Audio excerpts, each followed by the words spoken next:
नमस्कार दोस्तों, आप सभी का स्वागत है हमारे YouTube channel BCS basic physics में। आज के इस वीडियो में हम कक्षा 12 जो NCERT की पाठ्य पुस्तक है उसका 5th चैप्टर चुंबकत्व एवं द्रव्य से ये वीडियो बनाने जा रहे हैं। इस वीडियो में आप देखेंगे चुंबक से रिलेटेड महत्वपूर्ण परिभाषाएं, इंपॉर्टेंट डेफिनेशन आज के इस वीडियो में आप लोग देखने वाले हैं। विद्यार्थियों, यदि आप हमारे YouTube चैनल पर नए हैं तो चैनल को सब्सक्राइब कर लीजिए, बेल आइकन दबा दीजिए ताकि आपको आगे की वीडियोस के नोटिफिकेशन मिलते रहें। और यदि आप नए स्टूडेंट हैं तो मैं आपको बता दूं कि इस चैप्टर से आप आगे के जो चैप्टर हैं वो समझ सकते हैं। इस चैप्टर को भी बिना किसी बाधा के समझ सकते हैं, क्योंकि ये जो चैप्टर है, आगे की जो चैप्टर है वो पिछले वाले चैप्टर से बहुत कम रिलेटेड है। तो इसलिए अब कंटिन्यू यदि आप वीडियोस देखते हैं तो ये चैप्टर आराम से समझ में आ सकता है। इससे आगे वाले जो भी चैप्टर हैं वो आराम से आप समझ सकते हैं। विद्यार्थियों, इस वीडियो से ठीक पहले हमने इस चैप्टर का जो वीडियो बनाया उसमें आपने देखा कि चुंबक क्या चीज़ होती है और चुंबक का इतिहास हमने वहाँ पर देखा था, और किसी चुंबक के अंदर कौन कौन सी प्रॉपर्टीज पाई जाती है उसका अध्ययन हमने लास्ट वीडियो में कर लिया था, इस चैप्टर के पहले वीडियो में कर लिया था। आज के इस वीडियो में देखिए चुंबक से रिलेटेड महत्वपूर्ण परिभाषाएं यहां पर देखने वाले हैं, और ये जो सारी की सारी डेफिनेशन है वो इस चैप्टर के अंदर यूज में आती रहेगी। तो देखिए इसमें कौन कौन सी डेफिनेशन हम देखेंगे कि चुंबकीय ध्रुव क्या होते हैं, चुंबक की अक्ष क्या चीज है, चुंबकीय याम्योत्तर किसे कहा जाता है, ध्रुव प्रबलता क्या होती है, चुंबकीय द्विध्रुव क्या होते हैं, चुंबकीय द्विध्रुव आघूर्ण क्या चीज होती है, इन सब के बारे में इस वीडियो में आप अध्ययन करने वाले हैं, इनकी डेफिनेशन समझने वाले हैं। विद्यार्थियों, इस वीडियो को स्टार्ट करते हैं और सबसे पहले हम बात करेंगे चुंबकीय ध्रुव, मैग्नेटिक पोल क्या होते हैं। विद्यार्थियों, हमने लास्ट वीडियो में देखा था कि यदि हम कोई चुंबक लें और उस चुंबक के ऊपर एक कागज रख दें और कागज के ऊपर लोहा रेतन मतलब लोहे का बुरादा यदि डाल दें तो जो बुरादा है वो चुंबक के दोनों सिरों पर ज्यादा मात्रा में इकट्ठा हो जाता है। तो जहां पर चुंबक के द्वारा आकर्षित करने की क्षमता सर्वाधिक होती है वो स्थान ही चुंबक का ध्रुव कहलाता है, जिसे हम चुंबकीय ध्रुव कहते हैं। विद्यार्थियों, तो आपने देखा होगा कि यदि किसी चुंबक के अंदर दो सिरे लेकर चल रहे हैं हम, और इन दोनों सिरों पर यदि लोहे के बुरादे में यदि इसको रख दें तो इन दोनों सिरों पर सबसे ज्यादा मात्रा में बुरादा इकट्ठा हो जाएगा। इस तरीके से बुरादा क्या हो जाता है, इकट्ठा हो जाता है। इधर भी बुरादा इस तरीके से इकट्ठा हो जाएगा। तो चुंबक के जिन स्थानों पर आकर्षित करने की या प्रतिकर्षित करने की क्षमता सर्वाधिक होती है, आकर्षित या प्रतिकर्षित करने की क्षमता सर्वाधिक होती है, वही बिंदु ध्रुव कहलाते हैं। वही बिंदु क्या कहलाते हैं, ध्रुव। तो एक ध्रुव यहां पर होता है, एक ध्रुव इसके यहां पर होता है। तो विद्यार्थियों, चुंबक के अंदर कितने ध्रुव हो गए, दो ध्रुव हो गए, उत्तरी ध्रुव तथा दक्षिणी ध्रुव, उत्तरी ध्रुव तथा दक्षिणी ध्रुव। अब उत्तरी ध्रुव और दक्षिणी ध्रुव को हमने कैसे परिभाषित कर दिया कि भाई उत्तरी ध्रुव कौन सा होगा, दक्षिणी ध्रुव कौन सा होगा। इसके लिए आप क्या करेंगे, चुंबक को लीजिए, चुंबक को एक धागे से मध्य भाग से बांधकर स्वतंत्रता पूर्वक लटका दीजिए, वो उत्तर दक्षिण दिशा में आकर व्यवस्थित हो जाएगा। तो उत्तर दक्षिण दिशा में आकर व्यवस्थित हो जाएगा। जो सिरा उसका उत्तर दिशा में होता है वह उत्तरी ध्रुव होता है, और जो सिरा दक्षिण दिशा में होता है वह दक्षिणी ध्रुव होता है। तो किसी भी चुंबक के अंदर दो सिरे होते हैं, और जहां पर उनके आकर्षित या प्रतिकर्षित करने की जो क्षमता होती है वह सर्वाधिक होती है, और उन्हें हम चुंबकीय ध्रुव कहते हैं। और किसी छड़ चुंबक को स्वतंत्रता पूर्वक लटका दें तो उसका उत्तर दिशा में जो सिरा होता है उसको उत्तरी ध्रुव कहा जाता है, और जो सिरा दक्षिण दिशा में होता है उसको दक्षिणी ध्रुव कहा जाता है। मैं यहां पर पुट कर देता हूं। सबसे पहले हम डेफिनेशन लेकर चल रहे हैं। हमारी जो पहली परिभाषा है वो है चुंबकीय ध्रुव।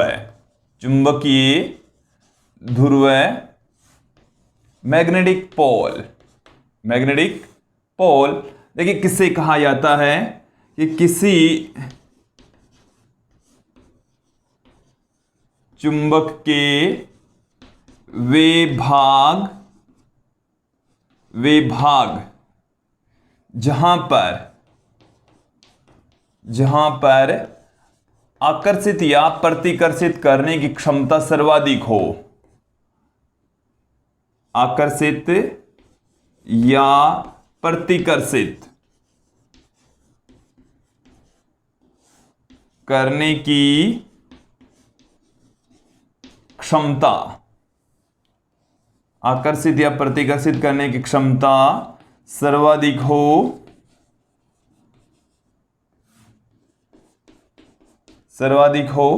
चुंबकीय ध्रुव कहलाते हैं, चुंबकीय ध्रुव कहलाते हैं।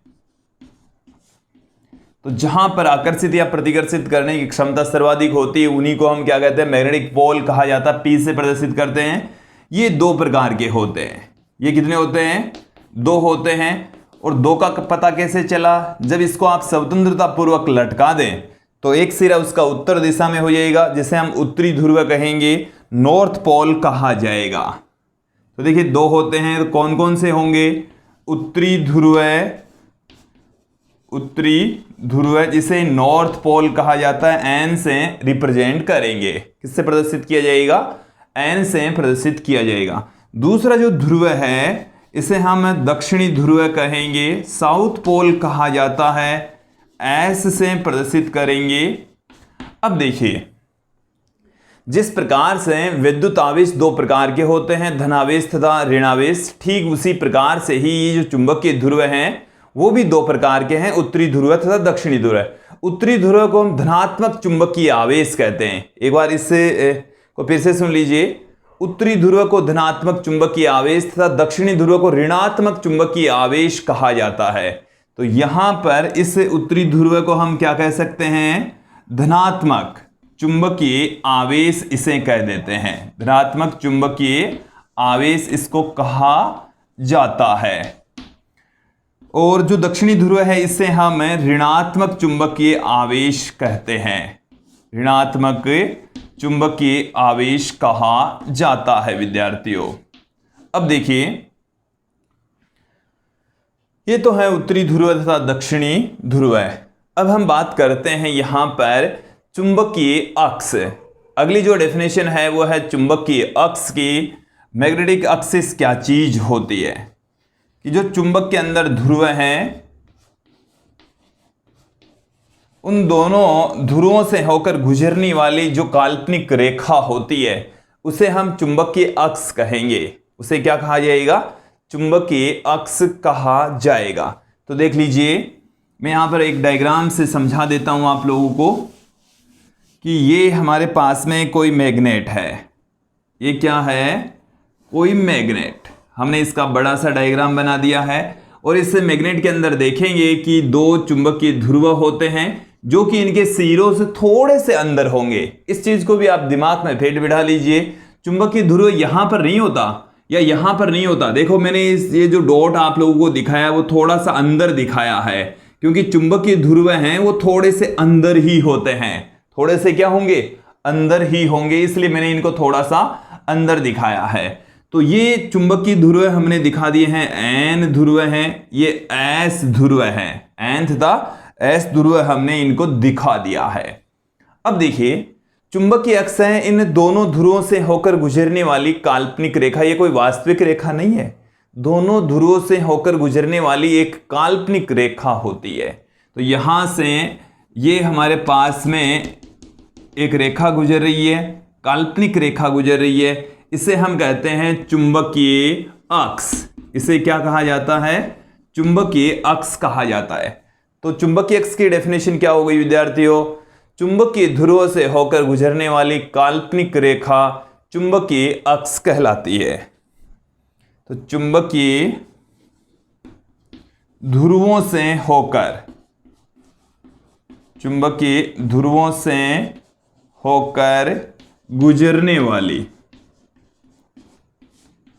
वाली काल्पनिक रेखा,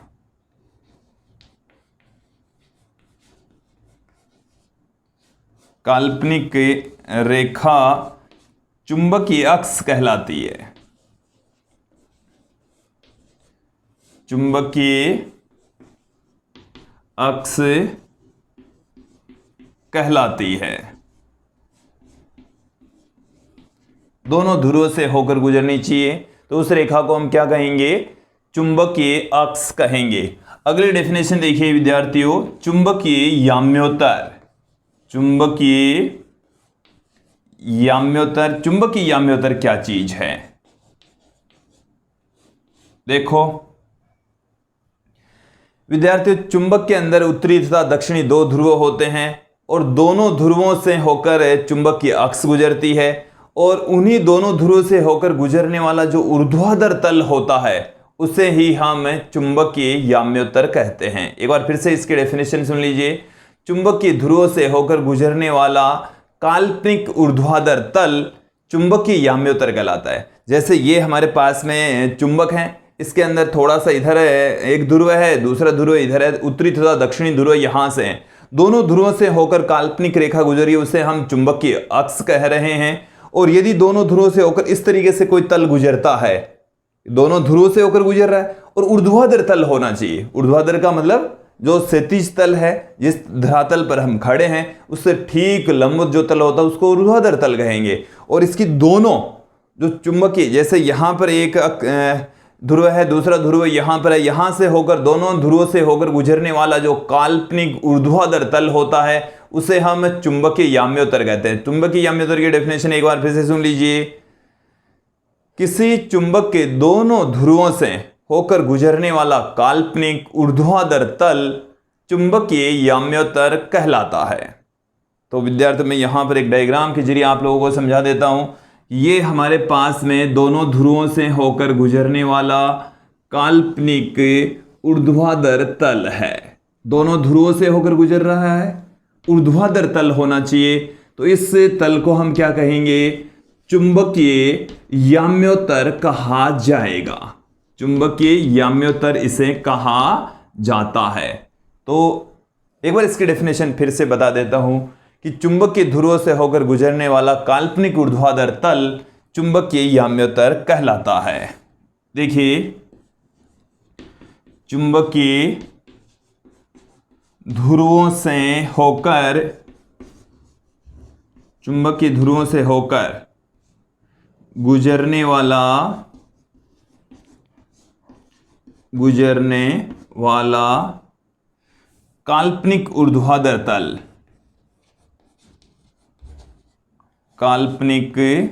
काल्पनिक ऊर्ध्वाधर तल चुंबकीय याम्योत्तर कहलाता है। चुंबकीय याम्योत्तर कहलाता है। यह थी चुंबकीय याम्योत्तर की परिभाषा। अब विद्यार्थियों, हम नई परिभाषा की ओर चलते हैं। अब हम लेंगे डेफिनेशन ध्रुव प्रबलता, जिसे ध्रुव सामर्थ्य भी कहा जाता है, जिसे चुंबकीय ध्रुव प्राबल्यता भी कहा जाता है। क्या है चुंबकीय ध्रुव प्रबलता? अगली जो डेफिनेशन है हमारी चौथी डेफिनेशन, वो है चुंबकीय ध्रुव प्रबलता। ध्रुव प्रबलता डेफिनेशन देख लीजिए, समझ लीजिए। चुंबकीय ध्रुव प्रबलता एक तरीके की भौतिक राशि है जो हमें ये बताती है कि कोई भी चुंबकीय ध्रुव के द्वारा आकर्षित या प्रतिकर्षित करने जो क्षमता होती है, मात्रा होती है, उसी को हम चुंबकीय ध्रुव प्रबलता कहते हैं। QM से रिप्रेजेंट करेंगे। चुंबकीय ध्रुव प्रबलता को किससे लिखा जाता है? QM से लिखा जाता है। ये किसी विद्युत आवेश की भांति ही होती है। विद्युत आवेश की तरह ही चुंबकीय ध्रुव प्राबल्यता, चुंबकीय ध्रुव प्रबलता होती है विद्यार्थियों। तो इसकी डेफिनेशन सुन लीजिए आप लोग। क्या है कि किसी चुंबकीय ध्रुव, जैसे चुंबक के अंदर दो ध्रुव हैं, उत्तरी ध्रुव तथा दक्षिणी ध्रुव है, तो उन ध्रुवों के द्वारा आकर्षित या प्रतिकर्षित करने की जो क्षमता होती है उसी को हम चुंबकीय ध्रुव प्रबलता कहेंगे। तो किसी चुंबक के ध्रुवों के द्वारा आकर्षित या प्रतिकर्षित करने की जो क्षमता है उसी को हम चुंबकीय ध्रुव प्रबलता कहते हैं, चुंबकीय ध्रुव प्राबल्यता कहा जाता है। तो डेफिनेशन में पुट कर देता हूं। और इसको हम समझेंगे भी कि भाई किसी चुंबक के अंदर ध्रुव प्रबलता कितनी होती है, और यदि किसी चुंबक को हम उसकी लंबाई के अनुदिश या लंबाई के लंबवत यदि काट दें तो ध्रुव प्रबलता पर क्या इफेक्ट पड़ता है वो हम यहां पर देख लेते हैं। पहले मैं डेफिनेशन इसकी पुट कर रहा हूं। देखिए, किसी चुंबक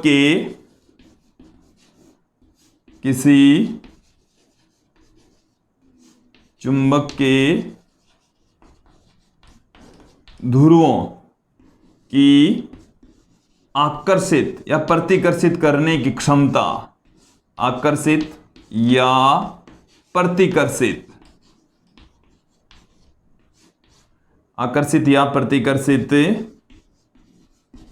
करने की क्षमता चुंबकीय ध्रुव प्रबलता कहलाती है। चुंबकीय ध्रुव प्रबलता कहलाती है। चुंबकीय ध्रुव प्रबलता कहलाती है, QM से प्रदर्शित करते हैं।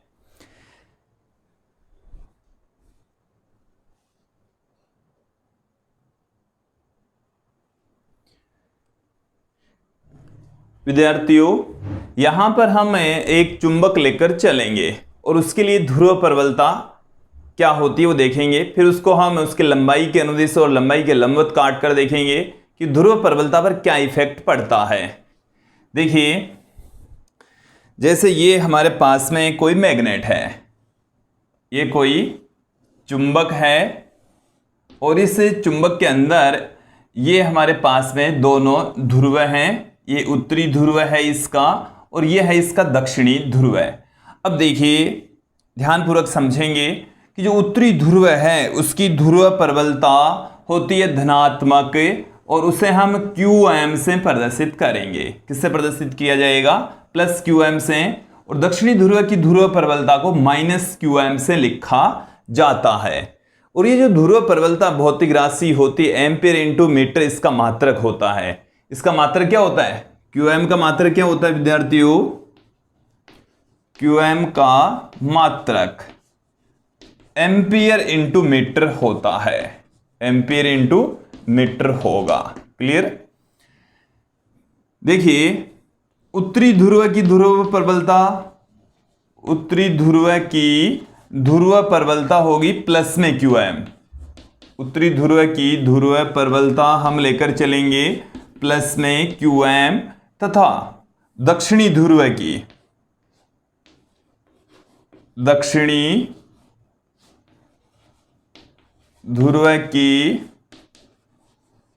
ध्रुव प्रबलता, दक्षिणी ध्रुव की ध्रुव प्रबलता माइनस में QM लेकर चलेंगे।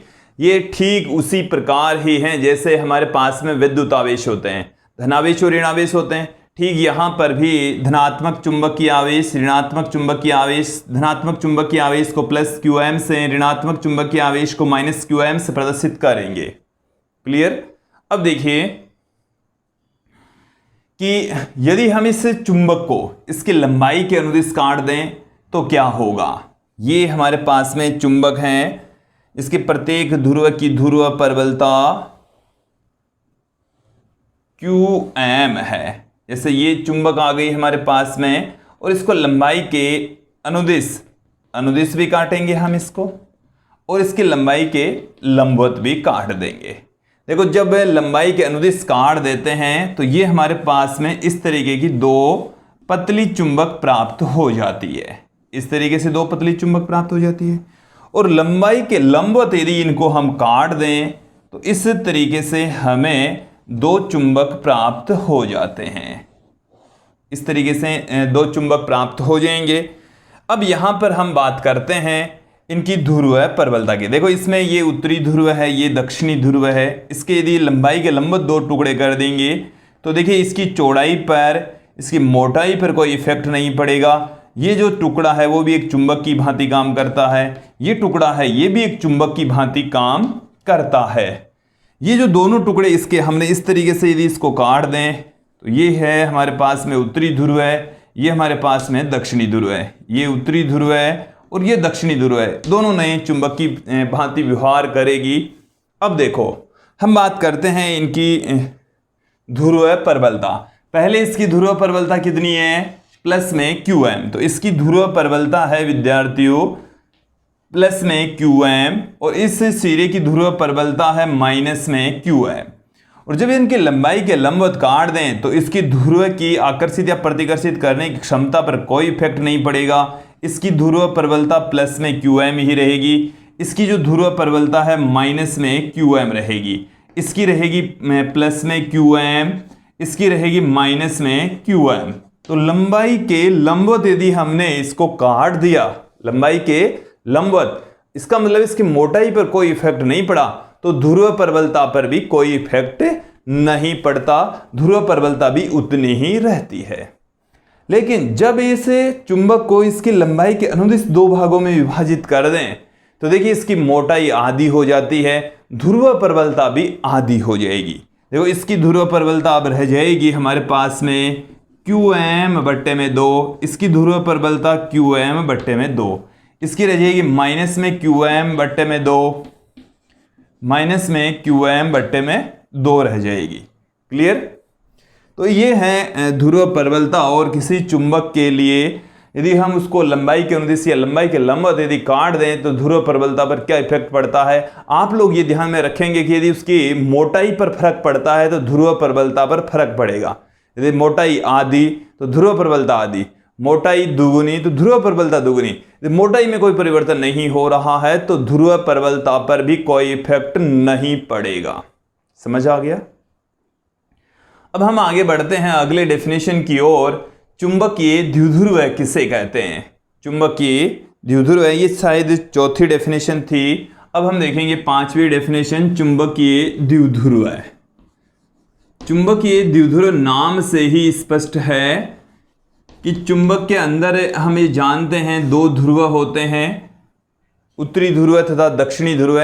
तो यदि चुंबकीय उत्तरी ध्रुव तथा दक्षिणी ध्रुव मतलब समान परिमाण तथा विपरीत प्रकृति वाले दो ध्रुव यदि एक साथ किसी युग्म में पाए जाते हैं तो उस निकाय को हम चुंबकीय द्विध्रुव कहेंगे। एक बार इसकी डेफिनेशन फिर से सुन लीजिए कि दो समान परिमाण तथा विपरीत प्रकृति वाले चुंबकीय ध्रुव यदि किसी युग्म में पाए जाएं, एक साथ उपस्थित होते हैं तो उनको हम चुंबकीय द्विध्रुव कहेंगे। क्या कहा जाएगा?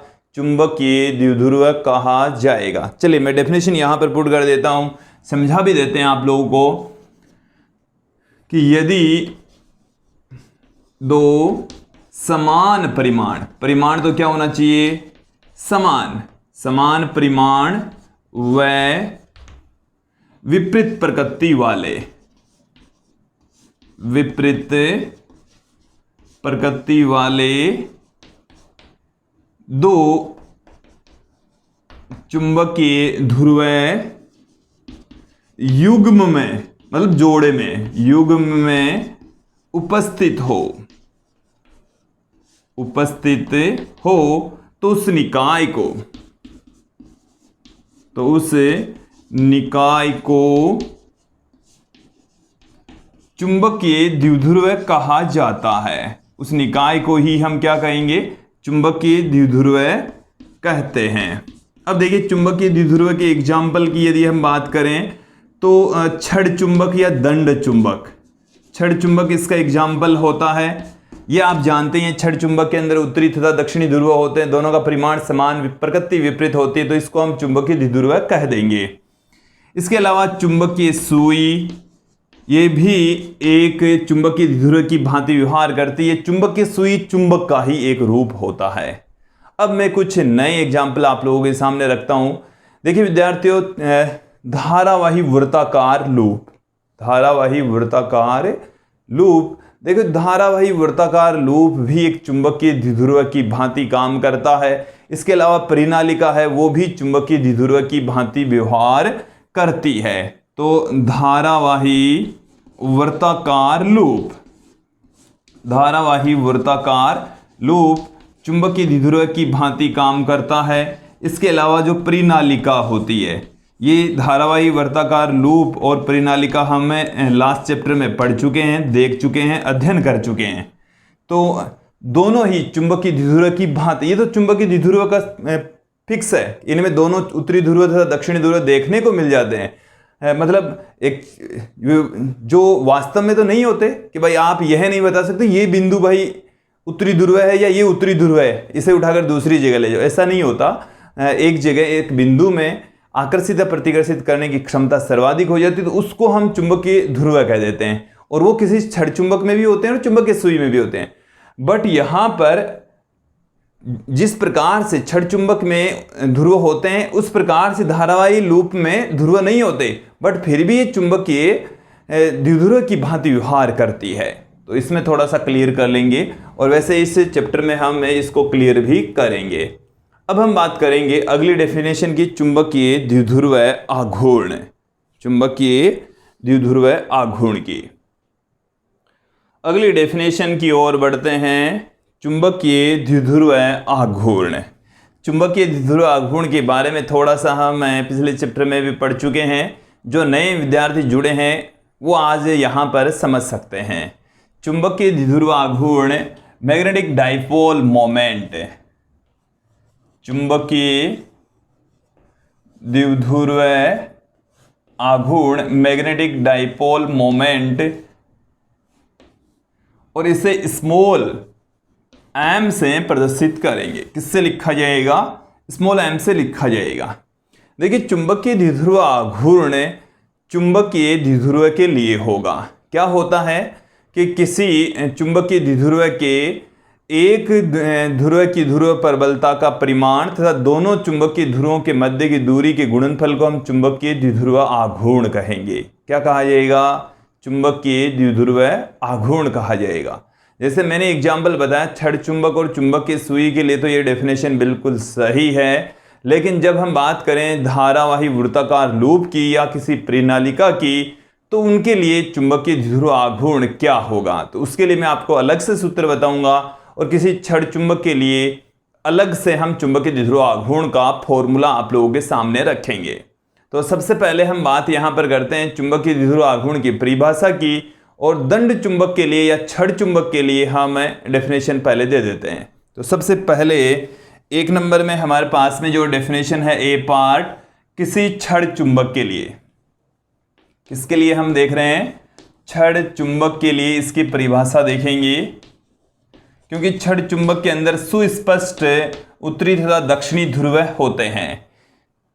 देखिए जैसे ये हमारे पास में कोई छड़ चुंबक है और ये है इसका उत्तरी ध्रुव है, ये इसका दक्षिणी ध्रुव है, ये इसके उत्तरी ध्रुव की ध्रुव प्रबलता प्लस में QM, ये इसके दक्षिणी ध्रुव की ध्रुव प्रबलता माइनस में QM, और ये दोनों ध्रुवों के बिंदुओं को मिलाने वाली रेखा का मध्य बिंदु, जिसको हम चुंबकीय द्विध्रुव का केंद्र भी कह सकते हैं। इनके चुंबकीय ध्रुवों की जो लंबाई है वो हम 2L यदि हम लेकर चलें तो यहाँ से इसकी यहाँ से लंबाई L, यहाँ से इसकी लंबाई है वो स्मॉल l, तो ये जो टोटल जो लंबाई है वो है 2L। टोटल जो लंबाई है वो कितनी है? 2L। अब देखो विद्यार्थियों, छड़ चुंबक के लिए चुंबकीय द्विध्रुव आघूर्ण क्या होता है कि किसी एक ध्रुव की ध्रुव प्रबलता का परिमाण तथा दोनों ध्रुवों के मध्य की दूरी का गुणनफल। जैसे हमने विद्युत द्विध्रुव की डेफिनेशन दी, ठीक उसी प्रकार से ही है। तो चुंबकीय द्विध्रुव आघूर्ण को हम स्मॉल m से पुट करते हैं। किसी एक ध्रुव की ध्रुव प्रबलता हो गई QM तथा दोनों ध्रुवों के मध्य की दूरी का गुणनफल हो गया 2L। तो QM इंटू 2L हमारे पास में आ गया है। इसका फॉर्मूला क्या आ गया? QM into 2L। अब मैं यहां पर डेफिनेशन पुट कर देता हूं कि छड़ चुंबक के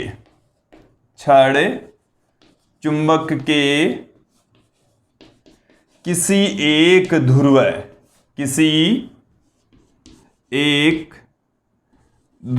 की ध्रुव प्रबलता का परिमाण, एक ध्रुव की ध्रुव प्रबलता का परिमाण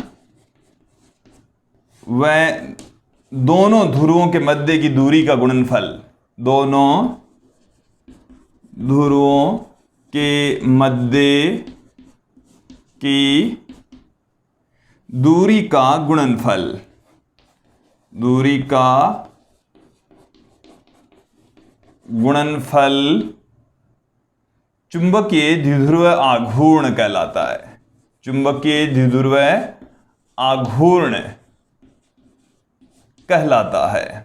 देखो इसको समझ लीजिए, अच्छे से आप लोग समझ लेंगे कि दोनों में से किसी एक ध्रुव के ध्रुव प्रबलता तथा दोनों ध्रुवों के मध्य की जो दूरी का गुणनफल है, इसको हम छड़ चुंबक का चुंबकीय द्विध्रुव आघूर्ण कहते हैं।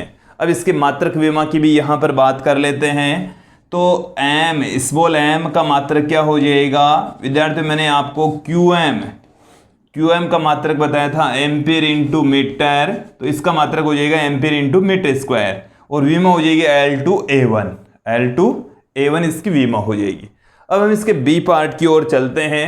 बी पार्ट में हम धारावाही लूप के लिए चुंबकीय द्विध्रुव आघूर्ण पुट कर रहे हैं।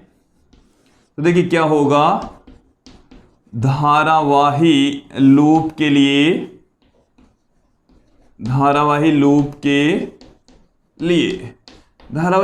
लिए चुंबकीय द्विध्रुव आघूर्ण को हम किससे पुट कर देंगे। देखिए धारावाही लूप में से प्रवाहित धारा तथा उस लूप के क्षेत्रफल के गुणनफल को हम उस धारावाही लूप का चुंबकीय द्विध्रुव आघूर्ण कहते हैं। देखिए इसकी डेफिनेशन थोड़ी सी डिफरेंट है। जैसे ये हमारे पास में कोई धारावाही लूप है, इसमें से विद्युत का प्रवाह हो रहा है। किसका प्रवाह हो रहा है, विद्युत का प्रवाह हो रहा है। आई धारा प्रवाहित हो रही है। कितनी धारा बह रही है इसमें से, आई धारा। और यदि इसमें फेरों की संख्या, जैसे मान लीजिए कि खूब सारे तार इसमें लिपटे हुए हैं, n तार हैं, ये है फेरों की संख्या। फेरों की संख्या कितनी है, n है। तो क्या होगा, देखिए इसमें से बहने वाली जो धारा है वो n इंटू आई हो जाएगी। n आई इसमें से बहने वाली धारा हो जाएगी। इस लूप का क्षेत्रफल यदि हम a कंसीडर कर लें तो क्या आ जाएगा हमारे पास में, लूप का क्षेत्रफल हमने a लिया। तो धारावाही लूप के लिए जो डेफिनेशन है चुंबकीय द्विध्रुव आघूर्ण की वो सुन लीजिए। धारावाही लूप में से प्रवाहित धारा तथा उसके क्षेत्रफल का गुणनफल धारावाही लूप का चुंबकीय द्विध्रुव आघूर्ण कहलाता है। तो देखिए क्या आ जाएगा हमारे पास में, धारावाही लूप से प्रवाहित धारा, लूप से प्रवाहित धारा एवं लूप के क्षेत्रफल के गुणनफल को, क्षेत्रफल के गुणन को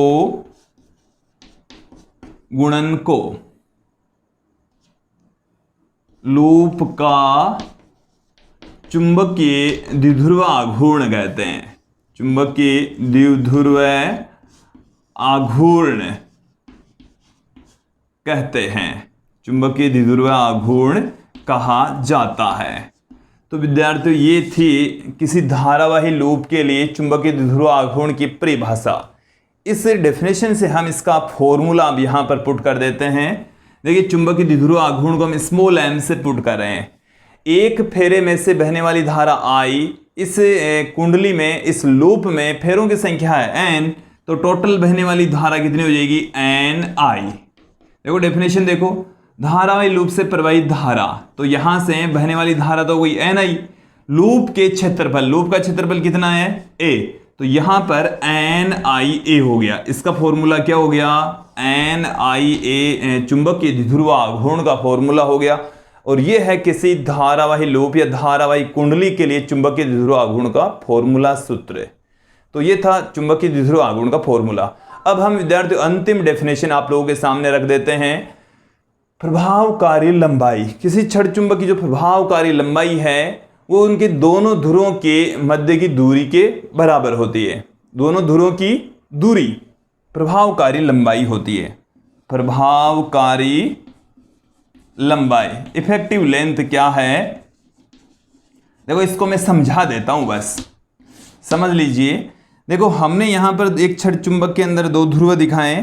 देखो एक बार फिर से समझना, ये हमने एक चुंबक दिखाई है आपको, ये इसका चुंबकीय ध्रुव है, वो थोड़े से इनके सिरों से अंदर होते हैं, इसी से ही इसकी डेफिनेशन निकलेगी। ये है उत्तरी ध्रुव है और ये है इसका दक्षिणी ध्रुव है। अब जैसे इसकी कुल जो लंबाई है वो है L, कुल लंबाई कितनी है, ये तो है कैपिटल एल, तो क्या है छड़ चुंबक की कुल लंबाई, छड़ चुंबक की कुल लंबाई।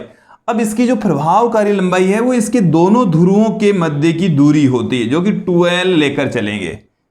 तो चुंबक के ध्रुवों के मध्य की दूरी इसकी चुंबक की कुल लंबाई से कम होती है, क्योंकि चुंबक के ध्रुव चुंबक के सिरों से थोड़े से अंदर होंगे। ये जो ध्रुव है वो एकदम इस सिरे पर नहीं है, ये इस सिरे पर नहीं है, ये थोड़ा सा अंदर है, ये भी इधर थोड़ा सा अंदर है। तो इसकी जो चुंबक की कुल लंबाई और प्रभावकारी लंबाई है वो दोनों अलग अलग होगी। कुल लंबाई का 5/6 गुना होता है। प्रभावकारी लंबाई कितनी होती है, प्रभावकारी लंबाई का मान 5/6 गुना होगा कुल लंबाई का। कुल लंबाई का कितना गुना होगा, 5/6 गुना। जैसे मान लीजिए कि ये जो छड़ चुंबक है उसकी लंबाई है 6 सेंटीमीटर, तो प्रभावकारी लंबाई 5 सेंटीमीटर होगी। यहां पर 6 रखेंगे, 6 से 6 कैंसिल हो गया, 5 सेंटीमीटर आ जाएगा। तो प्रभावकारी लंबाई छड़ चुंबक की कुल लंबाई से 5/6 गुना होती है, थोड़ी सी कम होती है। तो ये थी प्रभावकारी लंबाई की परिभाषा। और विद्यार्थियों, आज के इस वीडियो में आपने देखा चुंबक से रिलेटेड महत्वपूर्ण परिभाषाएं।